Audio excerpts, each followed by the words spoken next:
And here's an Alaska A321, as broken as my heart when my wife maliciously knocked it over last week without apologizing. But what can I say? I had to bite the bullet. She's allowing me to do all this.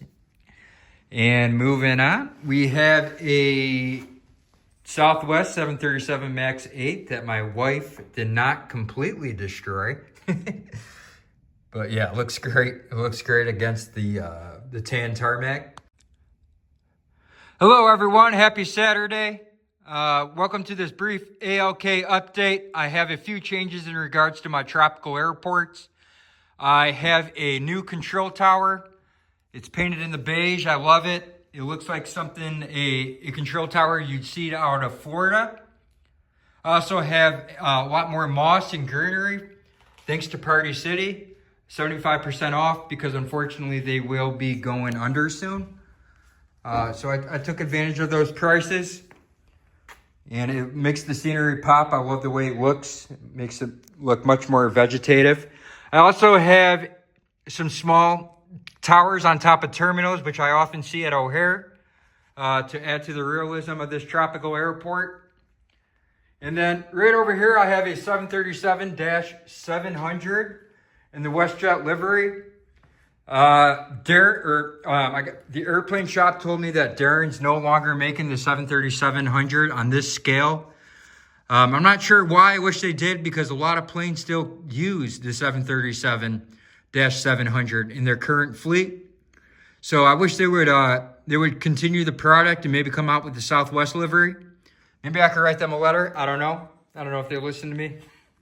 And then I have a more vegetative forest with still water and more moss. It looks like a scene out of Twilight. It looks pretty cool, not gonna lie. As you can see, the shrubs and the greenery and the coniferous trees, they all produce this awesome forest effect.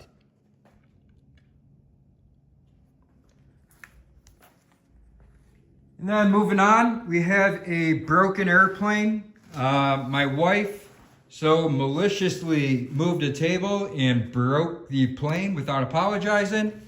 I'm just kidding. She didn't mean to do it, but yeah, I was kind of upset when she did it, and she knows how much I kind of care about these stuff. But yeah, no problem there. She's the best. She's letting me do this, so can't say much.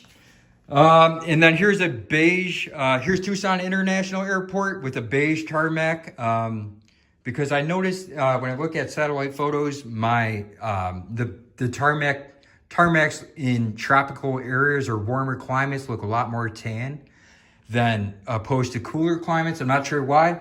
Not sure if that's on purpose, but either or, this looks pretty cool. It has a very cool effect.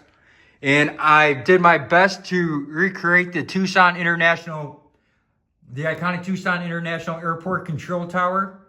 Whenever I was flying into Tucson as a kid, I just remember the letters of the Tucson Tower light up, and it was just such a classic look. I wanted to recreate it.